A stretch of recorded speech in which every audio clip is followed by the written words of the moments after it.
Hey guys, good evening, नमस्कार, शुभ संध्या। कैसे हैं आप सब लोग? तो जैसा आप लोगों को मैंने कहा था कि हम बात करेंगे एक सर्टिफाई कॉपी पर, सीए इंटर के लॉ की एक सर्टिफाई कॉपी के ऊपर।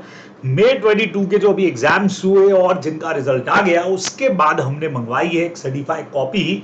और जहां स्टूडेंट ने अचीव किए हैं 76 मार्क्स। जी हाँ, मेरा ही एक स्टूडेंट जिसने अचीव किए हैं, हार्दिक ने 76 मार्क्स। तो हमने उसका कॉपी यहाँ पे मंगवाया है ये देखने के लिए कि भाई आखिर कितने मार्क्स रहे, कहाँ कुछ कम रह गए, जहां और नंबर आ सकते थे, या कहाँ कुछ आईसीई का चेकिंग पैटर्न जो है वो किस तरह से रहा, और जिससे आप लोग जो अब नवंबर में एग्जाम दे रहे हैं, या जो हमारे सीए फाउंडेशन के स्टूडेंट भी दिसंबर में एग्जाम दे रहे हैं, तो उनको भी यहाँ से आइडिया लग जाएगा कि किस तरीके से हमारी कॉपी जो है वो चेक होती है और किस तरीके से हमको लॉ में अपने आंसर्स का प्रेजेंटेशन देना चाहिए।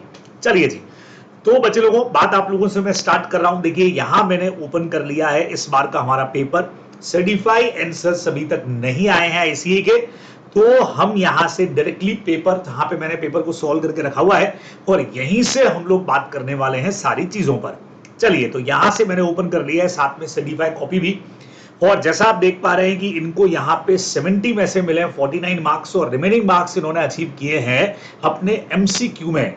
ठीक है, तो इस कॉपी का खासियत ये है आज लेने का कि जैसा आप लोग यहां से अगर स्क्रीन पे देख रहे हैं, फर्स्ट क्वेश्चन भी अगर आप मेरे साथ देखेंगे, तो फर्स्ट क्वेश्चन जो 19 मार्क्स का है, उसमें से इनको 18 मार्क्स अचीव हुए हैं।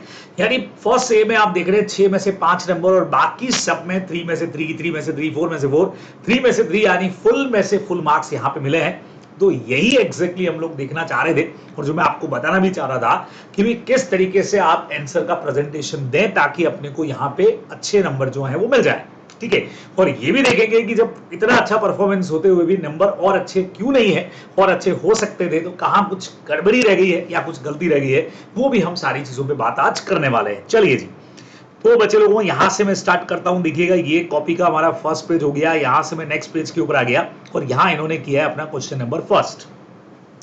अब हमारा ये जो क्वेश्चन नंबर फर्स्ट है, अगर आप मेरे साथ पेपर को देखेंगे तो बहुत सिंपल, प्राइवेट कंपनी का सेक्शन नंबर 2 क्लॉज 68 का क्वेश्चन है, जो अपनी बुक में, आईसीए का बुक में, और लगभग लगभग हर फैकल्टी की बुक में इस तरह का कोई ना कोई क्वेश्चन तो आपको जरूर मिल ही जाएगा कि भाई कौन सी चीजें यहाँ पे मेंबर्स की कैटेगरी में आएंगी, कौन सी इंक्लूड नहीं होंगी, क्या कंपनी को कन्वर्ट होना पड़ेगा। तो बेसिकली जब आप पेपर देखेंगे तो टोटल भले ही यहाँ पे हमारे जितने मेंबर्स हैं, इनका टोटल मिला करके 162 हो रहा है, बिकॉज एम्प्लॉइज और एक्स एम्प्लॉइज को हम लोग काउंट नहीं करते, आप लोग जानते हो। जॉइंट शेयर होल्डर को भी सिंगल ट्रीट किया जाता है। तो दो सवाल यहाँ पे पूछे गए हैं, 5 मार्क का ये क्वेश्चन है। आई थिंक एक बार देख लेते हैं, 5 नंबर या 6 नंबर का ये क्वेश्चन है। यहां से अगर मैं देख लूं तो मुझे आइडिया लग जाएगा कि ये क्वेश्चन हमारा जो है वो 6 नंबर का क्वेश्चन है बच्चों, जहां इनको 5 नंबर जो है वो दिए गए हैं। ठीक है, तो कैलकुलेशन के अंदर आपको ये शो करना चाहिए था। उसके अलावा कंपनी को कन्वर्ट होना पड़ेगा क्या, कंपनी कन्वर्ट हो सकती है, तो आंसर यस में था। लेकिन एग्जिस्टिंग मेंबर्स को कम करना पड़ेगा क्या, नहीं करना पड़ेगा, तो ये एग्जैक्टली इनको दो चीजें देनी थी। तो ऐसा कुछ क्वेश्चन जो है वो यहाँ पे पूछा गया है, ये अपने को ध्यान में रखना है। ठीक है, अब आंसर्स की अगर बात करूं तो क्या एक कंपनी दूसरी कंपनी में कन्वर्ट हो सकती है? जी हाँ, बिल्कुल हो सकती है। सेक्शन इसकी परमिशन देता है। तो वो चीज लिखते हुए बाकी पूरा आंसर हमको यहाँ पे ड्राफ्ट करना चाहिए था। और यहां से अगर इनके आंसर पर मैं बात करूं आप लोगों से, तो बच्चे लोगों देखो, सबसे पहली चीज तो आप ये देखो कि उतना राइटिंग ज्यादा अच्छा होना, या बहुत हमको लगता है कि सर अगर हमारा राइटिंग अच्छा नहीं है तो मार्क्स कट जाएंगे, तो इतना ज्यादा इंपैक्ट राइटिंग का नहीं आ रहा है। आप यहां पे भी इस कॉपी को सामने देख सकते हैं, बराबर समझ में आने लायक चीजें यहां पे लिखी गई हैं, बस उतना आपके लिए काफी रहेगा। जैसा आपको हमेशा मैंने कहा है, as per provisions of the companies act इन्होंने आंसर को स्टार्ट किया है। देन उसके बाद में पेड अप कैपिटल एज में भी प्रिस्क्राइब होता है। देन उसके बाद में यहां इन्होंने लिमिट वाला पॉइंट जो है वो लिख दिया है। ठीक है, देन रेस्ट्रिक्शन कहां पे है, ट्रांसफर ऑफ शेयर के ऊपर प्रोहिबिशन लिख दिया है। हालांकि सीक्वेंस वाइज थोड़ी सी गड़बड़ हो गई है, यहाँ पे लिमिट वाला पॉइंट सेकंड नंबर पे होता है, पर कोई दिक्कत नहीं, यहाँ आपको राइट का साइन दिखेगा। आईसी ने पूरे नंबर यहाँ पे दिए हैं। और यहां आगे इन्होंने वापस समझा दिया सेक्शन 18 का बहुत अच्छा पॉइंट जो अपने को चाहिए था कि हाँ भाई, एक कंपनी दूसरी कंपनी के अंदर कन्वर्ट हो सकती है by change in memorandum in article. तो बहुत बढ़िया सा आंसर दिख रहा है। और यहां पे अगर मैं आगे बढ़ जाऊं बच्चे लोगों, तो आप देखेंगे कि यहां पे फर्स्ट पॉइंट का आंसर यस में बिल्कुल कन्वर्ट हो सकती है। सेकंड पॉइंट में मैंने जो आंसर सॉल्व करके रखा है उसमें भी टोटल यही आ रहा है 162, और यहाँ पे इनको बहुत क्लियर बोल दिया कि भाई आपको मेंबरशिप नंबर रिड्यूस करने का जरूरत जो है वो नहीं है। और सबसे बड़ी बात आप लोग देखें, स्टेप वाइज मार्क्स यहाँ दे रखे हैं, है ना। आप लोग देख सकते हैं बच्चे लोगों कि फर्स्ट के अंदर यहाँ पे इनको स्टेप 2 के नंबर यहाँ दिए गए, फिर यहाँ पे एक मार्क दिया गया, यहाँ पे इनको नंबर दिए गए, यानी टोटली मार्क्स अगर मिलाए इनके तो 3 और 4 और 5 आप देख सकते हैं 5 नंबर इनको यहाँ टोटल मिले। अब 6 नंबर का क्वेश्चन है, हालांकि मुझे इस क्वेश्चन में ज्यादा कमी कहीं नहीं लग रही है, तो 6 में से 6 भी दिए जा सकते थे, पर कई बार डेफिनेशन वाला जो पार्ट हमारा होता है ना, तो उसमें यहाँ पे कुछ एक चीजें हम एग्जैक्ट नहीं लिख पाते हैं, तो शायद आई थिंक इनका कुछ नंबर कटा होगा। अदरवाइज बहुत सही मार्किंग, बहुत सही तरीके से प्रेजेंटेशन किया है, और 6 में से अगर 5 नंबर यहाँ पे इनको मिल रहे हैं तो बढ़िया नंबर मिले हैं, 6 में से 6 भी यहाँ पे मिल सकते थे। चलिए, तो जैसा आपने देखा प्रेजेंटेशन का तरीका आप लोग सब लोग देखें कि कितना बढ़िया तरीके से सबसे पहले प्रोविजन समझा दिया, देन उसके बाद बहुत क्लियर तरीके से हर एक आंसर इन्होंने जो जो क्वारी किया वो बिल्कुल प्रॉपर तरीके से गैप दे करके, जिससे अगर मान लीजिए कॉपी चाहे अगर कॉपी देख रहा है तो उसको सब चीज क्लियरली समझ में आ जाए और अपने को बढ़िया मार्क्स मिल जाए, कि आप लोग को यहाँ पे ध्यान में रखना चाहिए था। ठीक है, तो ये इनका फर्स्ट क्वेश्चन था। फर्स्ट क्वेश्चन का ए पार्ट जो इन्होंने किया, उसके बाद में आपको बी और सी और बाकी पार्ट्स की तरफ लेके आता हूं जहां इनको मिले हैं फुल में से फुल मार्क्स। तो ये आप मेरे साथ देखिएगा, पहले आपको मैं क्वेश्चन दिखा देता हूं। अगर मैं अगले क्वेश्चन की तरफ बढ़ूं तो यहां आप लोग देख सकते हैं कि skip limited the company was incorporated on 1 अप्रैल 2019 है, और ये क्वेश्चन जो है वो हमको देखने में क्लियर लग रहा है कि सीएसआर का क्वेश्चन इन्होंने यहाँ पे पूछा है ना। सीएसआर एक्टिविटीज का क्वेश्चन है, सेक्शन नंबर 135 कवर होता है, 198 कवर होता है, जिसके हिसाब से हम कैलकुलेशन करते हैं। और क्लियर मैटर ये है कि नेट प्रॉफिट बिफोर टैक्स की कैलकुलेशन ली जाती है, आफ्टर टैक्स हमारा कोई लेना देना नहीं। तो ये वाला जो पॉइंट है सिर्फ आपको कंफ्यूज करने के लिए दिया। तो सिंपली इन पे सीएसआर लगेगा, पिछले 2 साल हुए हैं तो दोनों साल के प्रॉफिट को ऐड करिए, डिवाइडेड बाय 2 करके एवरेज निकाल लीजिए 6 करोड़ का, और उसका 2% मिनिमम सीएसआर 12 लाख का देना है। सिंपल सा पोर्शन है, आई थिंक 3 नंबर का क्वेश्चन है, तो बहुत आराम से इसमें नंबर लाए जा सकते हैं। देखें इन्होंने आंसर क्या लिखा है। अब यहां पे आप लोग जब बच्चों देखेंगे इनके आंसर को, तो देखिए शुरुआत 135 से की, सेक्शन इनको याद था। Following class of companies along with the holding subsidiary and foreign branches अगर हैं तो उनको यहाँ पे सीएसआर कमेटी बनानी पड़ेगी। अब यहाँ पे इन्होंने दे दिया सीएसआर कमेटी किन किन को चाहिए होता है। नेटवर्थ 500 करोड़ बिल्कुल सही है, टर्नओवर 1000 करोड़ का बिल्कुल सही है, नेट प्रॉफिट इन्होंने दे दिया। देन उसके बाद में कैलकुलेशन कैसे करना है वो भी इन्होंने यहाँ पे पूरा समझा दिया। सिंस द नेट प्रॉफिट जो है वो उस कंपनी में 5 करोड़ से ऊपर का है, इट मींस यहाँ पे इनको सीएसआर एक्टिविटीज तो लगने वाली है। ठीक है, फिर उसके बाद में आप लोग देखें तो सच कंपनी शेल, अब यहाँ पे इन्होंने यहाँ पे दे दिया कि भाई इस कंपनी को शेल इनकर जो अमाउंट जो है वो एटलीस्ट इनको जो एक्सपेंड करना पड़ेगा 2% of the average net profit of last 3 year. अगर 3 साल पूरे नहीं हुए हो तो जितने साल हुए हैं उतना का लेना है। तो इन्होंने भी वही किया है, 6 करोड़ निकाला, 2% दिया, 12 लाख का अमाउंट इसके अंदर पे करना था। और आप देख सकते हैं यहाँ पे बच्चे लोगों कि इनको इसके अंदर, यहाँ आप मेरे साथ फर्स्ट क्वेश्चन देख रहे होंगे, तो 3 में से 3 मार्क्स जो हैं वो फुल में से फुल दिए गए हैं।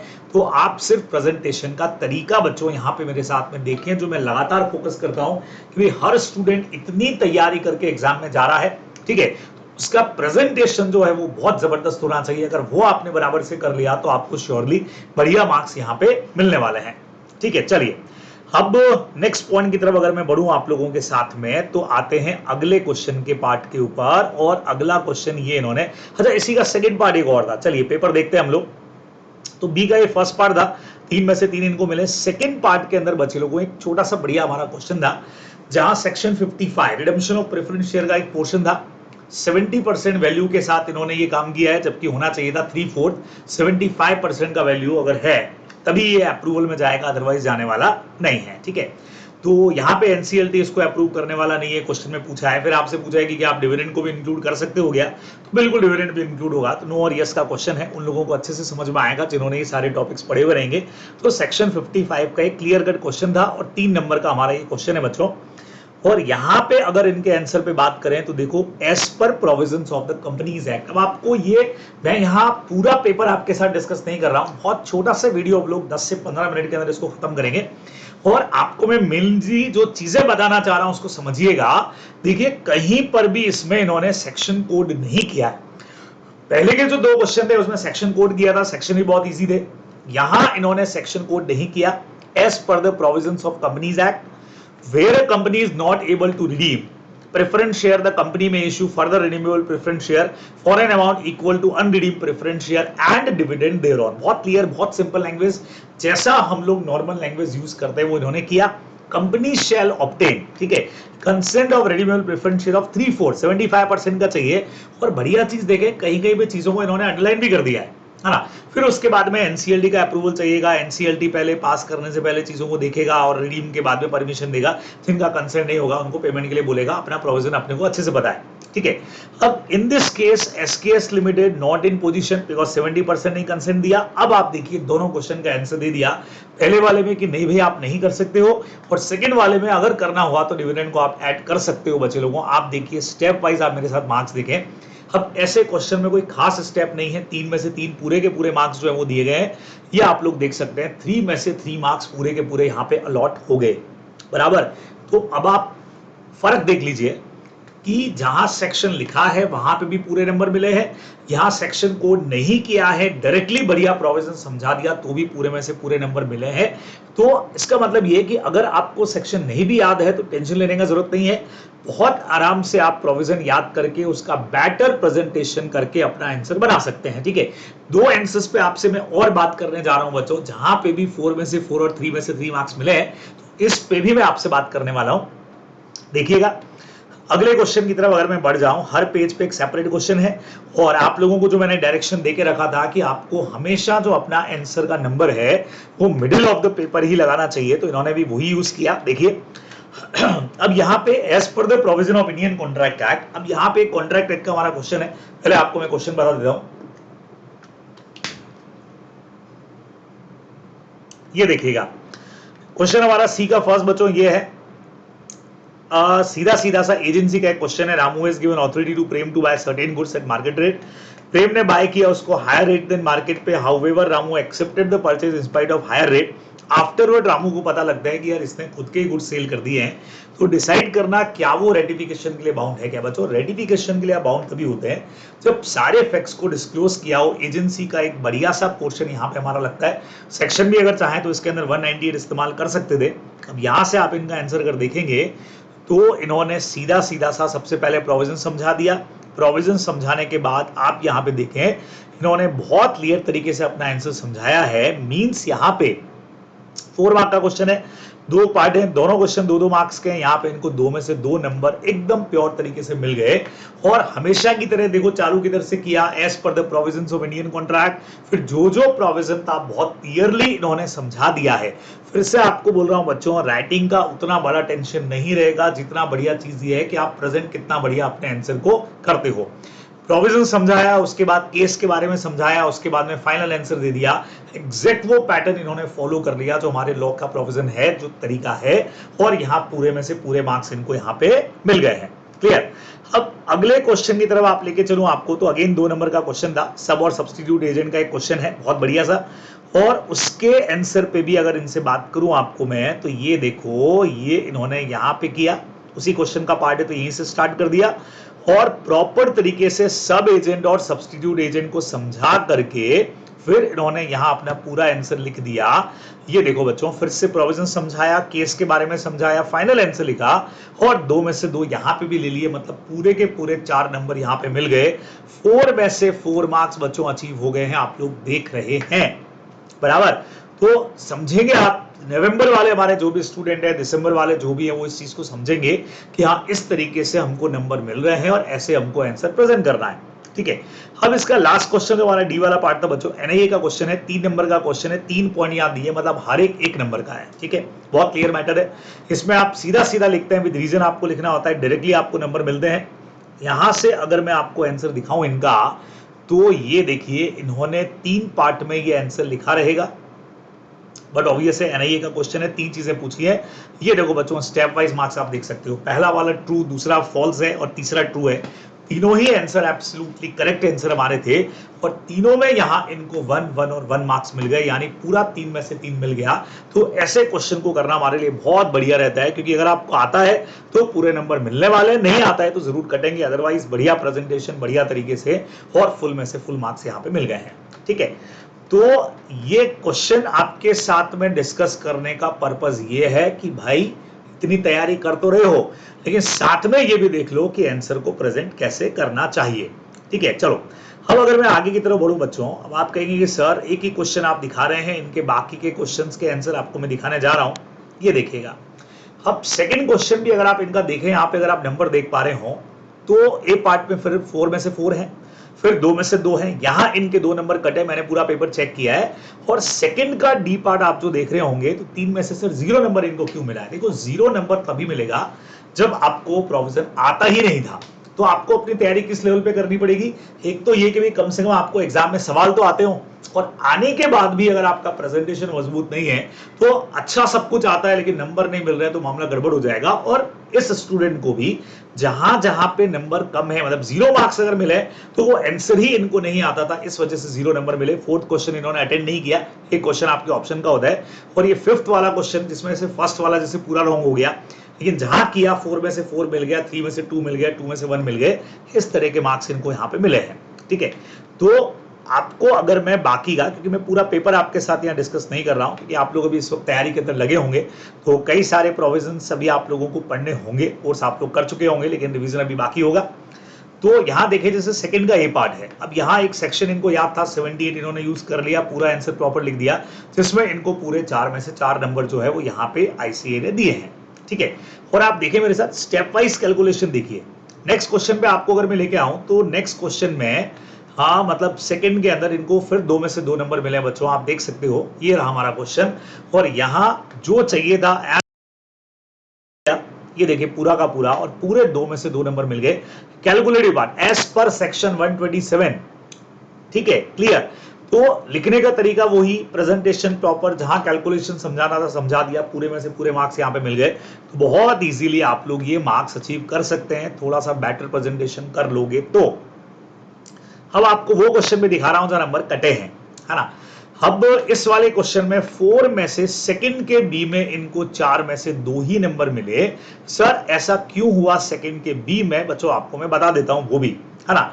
हम सारी चीजें देख रहे हैं, कमियां कहां रही, कहां अच्छा रहा। अब ये वाला जो क्वेश्चन आप देख रहे हो, तो सी एंटर वाले जानते होंगे कि इसमें हमारा सेक्शन लगता है 129A, जहां पे कुछ अनलिस्टेड कंपनीज के लिए central government periodical financial statement बनाने को कहती है, जो आपको 30 डेज के अंदर फाइल भी करने होते हैं। इसका कुछ छोटा सा नया प्रोविजन इस बार अमेंडमेंट्स में आया था। ठीक है, ये ऑब्जेक्शन वैलिड भी नहीं है, बढ़िया सा क्वेश्चन था हमारा ये। अब इस क्वेश्चन के आंसर में क्या हुआ है वो आप मेरे साथ देखें। इन्होंने इस आंसर को लिखा, ठीक है, 4 में से 2 नंबर मिले हैं, लेकिन इस आंसर में कुछ चीजें यहां से गायब हैं। As per provisions of companies act, चलो सेक्शन तो भूल गए, कोई बात नहीं, उसके नंबर नहीं कटे हैं। Central government has power to prescribe preparation of for provisional financial statement या रिजल्ट, एंड उसके लिए आपको जो एक ऑडिट रिपोर्ट है वो भी बना करके देनी पड़ती है। Certain class of unlisted company जो भी प्रेस्क्राइब गवर्नमेंट करेगी, इन्होंने इतना लिख करके अपना फाइनल आंसर लिख दिया है। तो आप देखें यहाँ पे कि इस स्टेप में आई थिंक ये 2 नंबर का होना चाहिए था, इनको 1 नंबर ही मिला है, यहाँ पे भी 1 नंबर ही मिला है, फाइनली 2 नंबर इनको यहाँ पे अचीव हो गए हैं, 4 में से 2।